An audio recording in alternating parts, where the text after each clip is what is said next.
इसको फिर से चक्कर आ गया। यार संभालो यार, संभालो। खड़ी से क्या हो गया? क्या हुआ तुम्हें? क्या संभालो यार।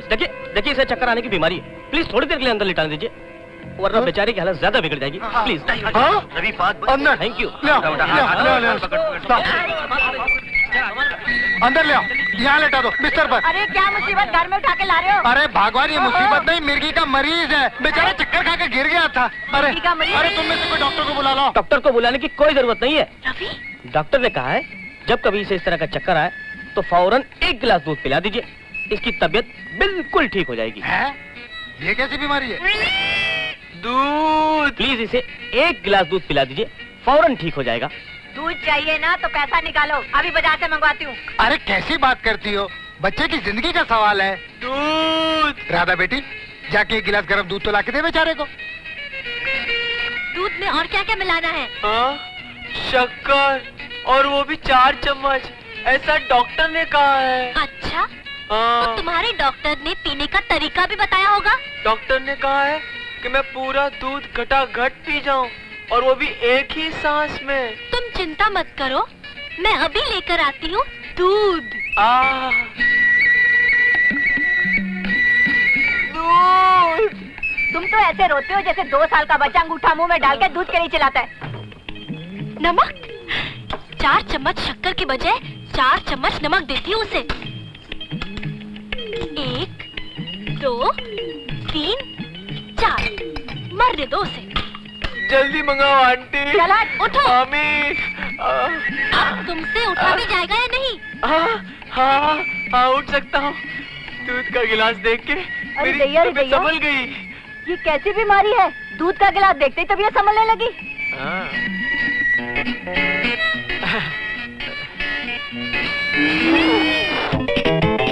ओहो, मुझे मालूम है कि ऐसी बीमारी में दूध का पहला घूंट बहुत ही कड़वा होता है, मगर बाद में दूध का टेस्ट वाह वाह। चलो पी जाओ, वरना ऐसा कस के चक्कर आ जाएगा कि हाँ बेटा, पी लो पी लो।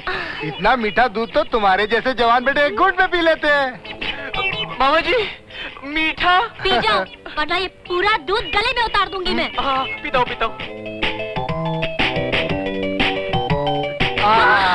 अब कैसा लग रहा है? चक्कर खत्म हुए? कुछ तबीयत ठीक हुई? ओह मामा जी, इनकी तबीयत तो बिल्कुल हरी हो गई। अब चलना फिरना तो क्या, ये तो दौड़ने लगेंगे।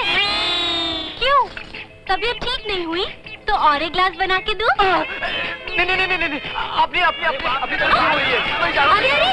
अरे ओ मरीज साहब, मेरा गिलास? आप गिलास। नहीं, अगर तुम्हारे घर में गिलासों की इतनी कमी है तो इसे भी ले जाओ। नहीं, बहुत गिलास है मेरे घर में, ये लीजिए। मामा जी आप ले लीजिए, मैं जा रहा हूँ। अरे वो सत्यनारायण की पूजा का चंदा नहीं लोगे क्या? नहीं मामा जी, सत्यनारायण की पूजा बाद में। हाँ? अजीब लड़का है।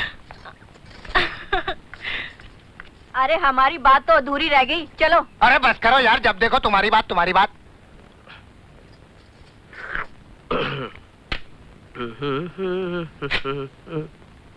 सालिम मियां जी। भगवान जब इंसान की आंखें छीनकर उसको अंधा बना देता है ना, तो उसको एक शक्ति और दे देता है, उसको चोर कान से दिखाई देते हैं। आखिरी। वाह वाह वाह, क्या पनीर साग बनाया बड़ी बहू ने। मजा आ गया दीदी, मजा आ गया। और खाएगा मेरे भाई? हाँ, क्यों नहीं की और पूछ। सुन, मेरे भाई के लिए पनीर और साग ले आ। वो खत्म हो गया माँ जी। चल एक काम कर, तू अपने हिस्से का ले आ। आज पहली बार मेरे भाई ने अपने मुंह से कुछ खाने के लिए मांगा है। अरे ले आ जाके। मैंने अपने लिए बचाया नहीं है। तूने अपने पति के लिए जो पनीर साग बचा के रखा है ना, वो ले आ। वो तो पहले ही आपको दे दिया माँ जी। ओहो, तो बिल्कुल नहीं है? थोड़ा सा है, मझले देवर के लिए।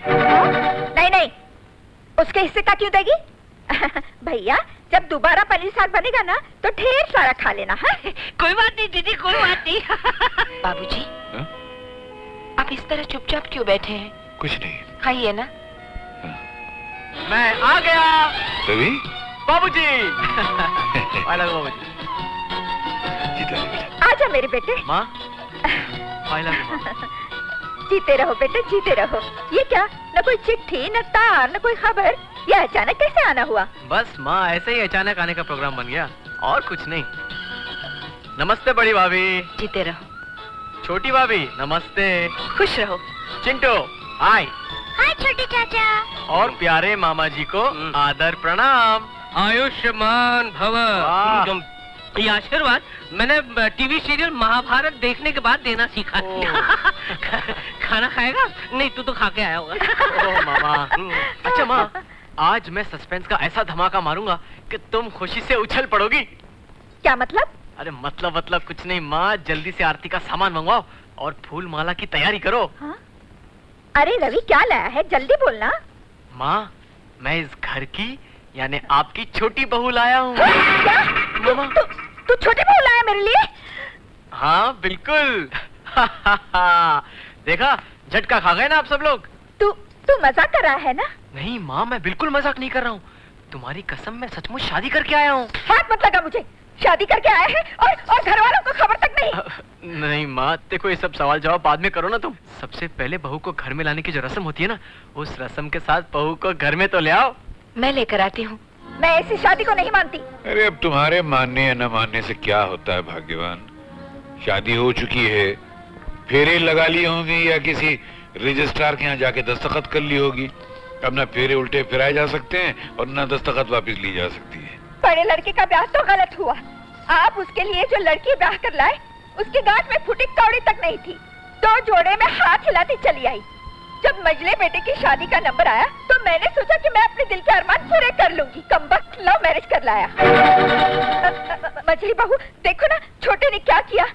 मैं इस पर कितनी आस लगा कर बैठी थी कि तेरी शादी में लड़की वालों से fridge, tape recorder, VCR, video, 10,000 नगद और कम से कम 10 तोला सोना लूंगी। लेकिन तूने तो हाय हाय, मेरे तो नसीब ही फूटे हुए हैं। बस दुर्गा, अपनी आशाओं के चेहरे से पर्दा मत हटाओ। अंदर से बड़ा भयानक लालच का चेहरा नजर आ रहा है। तुम चुप रहो जी।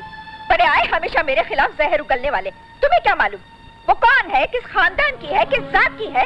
कुंडली देखी है उसकी? अरे कुंडली वुंडली सब बेकार की बातें, बढ़वा के कोई फायदा नहीं है। अब देखो ना, तुम्हारी हमारी शादी से पहले मैंने तुम्हारी कुंडली 10 पंडितों से पढ़वाई थी। उन्होंने कहा था कि अगर सूरज का चिराग जलाकर सारे संसार में भी घूमोगे ना तो तुम्हें ऐसी जीवन साथी नहीं मिलेगी। कितना झूठ बोला था उन पंडितों। देखो जी, मुझे दिखाई नहीं देता है। बस माँ, बाबूजी मजाक कर रहे हैं। आज के दिन तो झगड़ा मत करो तुम। और हाँ मामा जी, आप कब आए? और आपकी गाड़ी इस घर के प्लेटफॉर्म पे और कितने दिन रुकने वाली है? ये बात भी किसी पंडित से पूछनी पड़ेगी। मतलब? हालात से तो लगता है इस गाड़ी का ब्रेकडाउन हो गया है। अब बरसों तक इस घर की प्लेटफॉर्म पे खड़ी रहेगी। सुन लिया? अब मैं गांव वापस नहीं जाऊंगा। क्या? ऊपर जब शर्म बढ़ रही थी तो आप कहाँ खड़े थे? जब मैं सो रहा था। रुको रुको, मैं तुम्हारी आरती उतारती हूँ। छोटी आरती उतारेगी? हाँ?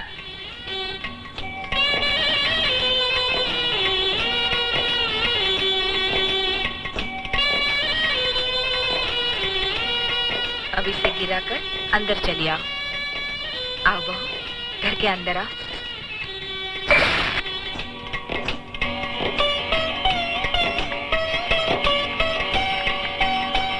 माँ जी, देखिए तो रवि कितनी सुंदर बहू लाया है। तुम ही देखती रहो, मुझे नहीं देखना।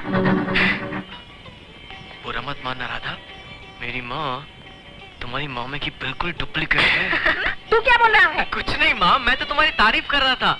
ये कह रहा था कि तुम बिल्कुल इसकी मामी की जैसी हो। मेरा मतलब है वो जितनी शांत, सरल, नरम और मीठे स्वभाव की देवी है कि क्या बताऊं। देखा, इतना छोटा होकर इसने शादी भी कर ली। मुझे देख, मैं तेरा मामा हूँ, आज तक कुंवारा बैठा हूँ। लगता है मेरे जीवन के खाते से बाय मिस्टेक वो शादी का पन्ना कहीं फटकर उड़ गया है। बहू, तुम सफर से थक गई होगी, चलो आराम कर लो। आओ। अच्छा माँ, मैं वापस जा रहा हूँ। वापस जा रहा है? क्या हाँ। मतलब? ओ माँ, अगर आज मैं ड्यूटी पे वापस नहीं गया तो नौकरी जाएगी, साथ साथ 900 रुपए भी जाएंगे जो मैं तुम्हें हर महीने के भेजता हूँ। हाँ। है ना? हाँ। इसलिए मैं अभी जाता हूँ और अंदर जाके उनसे भी कह देता हूँ। उनसे कह देता हूँ? सुना तुमने? आजकल के लड़के जोरू के गुलाम है, जोरू के गुलाम।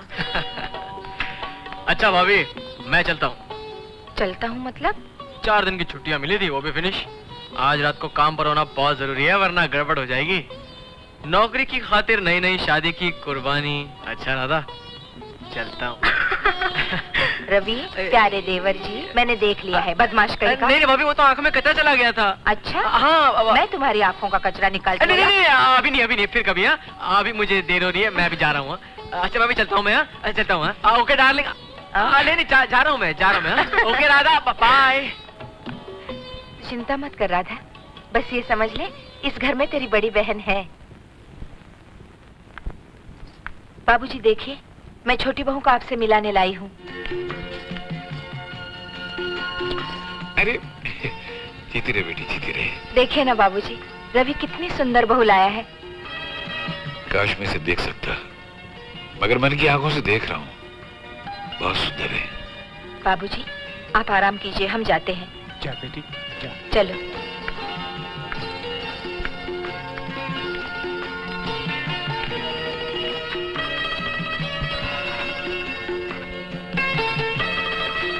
छोटी बहू,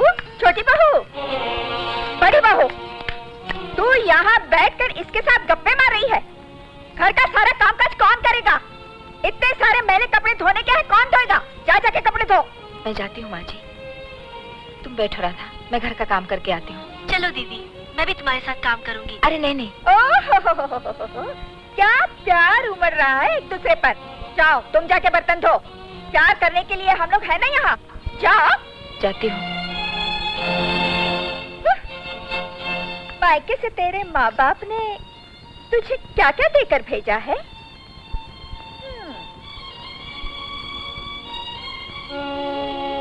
माँ जी, मेरा आज इस घर में पहला दिन है, इसीलिए मैं अपने बारे में आपको सब कुछ बता देना चाहती हूँ। मेरे भाई में माँ बाप कोई नहीं है। बचपन में ही मेरे माँ बाप गुजर गए। पैदा होते ही अपने माँ बाप को खा गई। क्या शुभ चरणों वाली बहू आई है मेरे घर?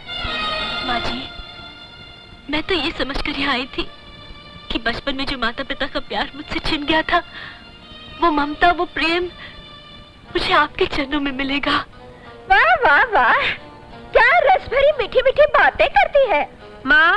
अरे मैं भी तो चेहरा देखूं छोटी भाभी का। नाप नाप। अरे मोहिनी, तुझे किसने खबर दी? तू तो अपनी सहेली की शादी में जा रही थी ना? हाँ माँ, मैं जाने की तैयारी ही कर रही थी कि रवि आया और उसने बताया। वैसे शक्ल सूरत तो बुरी नहीं है। शक्ल को डाल चूल्हे में। पहले ये बता कि ये सोने का है या नकली है? माँ जी, ये मेरे स्वर्गवासी माँ के गहने हैं। मरते समय उन्होंने ये गहने मेरे मामा जी के हवाले किए थे, ये कह के कि जब मेरी शादी हो तो ये गहने मुझे पहना दे। बस यही गहने देकर मरी थी तेरी माँ? नहीं माँ जी, और भी गहने हैं उस सूटकेस में। मोहिनी, जरा देख तो। हाँ माँ। छी छी छी छी, क्या घटिया साड़ी है। ये भी सूती की साड़ी है। इससे तो अच्छे कपड़े हमारी नौकरानी पहनती है। ये अच्छी है ना? ये साड़ी मैं अपनी सहेली की शादी में पहनकर जाऊं? हाँ हाँ पहन ले, इसमें किसी को पूछने की क्या जरूरत है। सुनो, मैं ये साड़ी ले जा रही हूँ और मेरे आने तक ये सूटकेस को हिलाना मत। आकर मैं एक एक चीज को गौर से देखूंगी। अच्छा माँ, मैं चलती हूँ। छोटी बहू, सुना नहीं तूने उसने क्या कहा? ये साड़ी पहनकर वो अपनी सहेली की शादी में जा रही है। सहेली की शादी में जाना है तो वो अपनी कीमती साड़ी पहनकर जाए। एक भिखारन की साड़ी पहनेगी तो शर्म नहीं आएगी इसे? घर में आए हुए एक घंटा नहीं हुआ, देखा इसकी जुबान कैंची की तरह चल रही है। मैं कहती हूँ दे दे साड़ी। नहीं, जिस घर में नौकरानी भी इससे अच्छी साड़ी पहनती हो, ये इस घटिया साड़ी को पहनने का शौक दिखा रही है। और माँ जी, क्या आपने अपनी बेटी को विदा करते समय एक भी कीमती साड़ी नहीं दी थी जो वो अपनी सहेली की शादी में पहन सके? अरे आप तो बिल्कुल मेरे मामा की तरह गरीब निकली। क्या कह रही हो मेरी माँ को? क्यों? तुम्हारी माँ को मैंने कुछ कहा तो तुम्हारे दिल में आग लग गई। अरे थोड़ी देर पहले तुम लोगों ने मेरी माँ को पता नहीं क्या क्या कहा। सोचो मेरे दिल पर क्या गुजरी होगी। तुम्हारी नजरों में मेरी माँ एक भिखारन है, तो मेरी नजरों में भी तुम्हारी माँ एक... नहीं, चुप हो जा राधा। इन लोगों ने मेरे माँ बाप को बुरा भला कहा, गालियाँ दी उन्हें। ये सब सुनकर मैं चुप हो जाऊं? मैं चुप नहीं रह सकती। भगवान के लिए चुप हो जाओ छोटी बहू। तो तुमने इसके कान भरे हैं और इसके मन में हमारे खिलाफ जहर तुमने घोला है। इसीलिए 10 मिनट में 10 गज लंबी जबान निकालकर हम लोगों से लड़ना शुरू कर दिया। बेगुनाह बड़ी भाभी को क्यों दोष दे रही है? इसलिए कि वो आपके इल्जाम और गालियाँ सुनकर चुप हो जाती है? ये चुप हो जाती होंगी, लेकिन मैं चुप नहीं रह सकती। मैं जबरदस्ती जुल्म और गालियाँ सुनने की आदी नहीं हूँ। छोटी बहू, ये साड़ी मोहिनी को दे दो। नहीं दीदी, ये साड़ी मेरे गरीब मामा ने अपनी मेहनत की कमाई से खरीदी हुई है। देते समय उन्होंने कहा कि बेटी, अपने ससुराल में जिसे अपनी माँ समझना, उन्हें प्रणाम करके उनके चरणों में ये साड़ी रख देना। तो पहले क्यों नहीं बताया कि तुम्हारे पिता समान मामा जी ने ये साड़ी मुझे भेज दी है? बेकार साड़ी के लिए झगड़ा हो रहा था। बेटी ला, वो साड़ी मुझे दे दे। जी नहीं, ये साड़ी आपके लिए नहीं है। हाँ?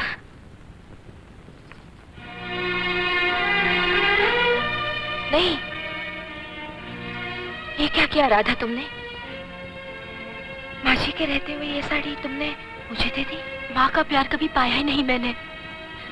बस एक ही आस लगाई रहती थी, जब कभी ससुराल जाऊंगी तो सास के गोद में सर रखकर खूब रोऊंगी। उनसे माँ का खोया हुआ प्यार फिर से पालूंगी। लेकिन इन्होंने माँ नाम के शब्द का इतना अपमान किया है कि जो तस्वीर मैं अपनी माँ की बनाकर आई थी, इन्होंने तानों के पत्थर मार मार कर उनके टुकड़े कर दिए।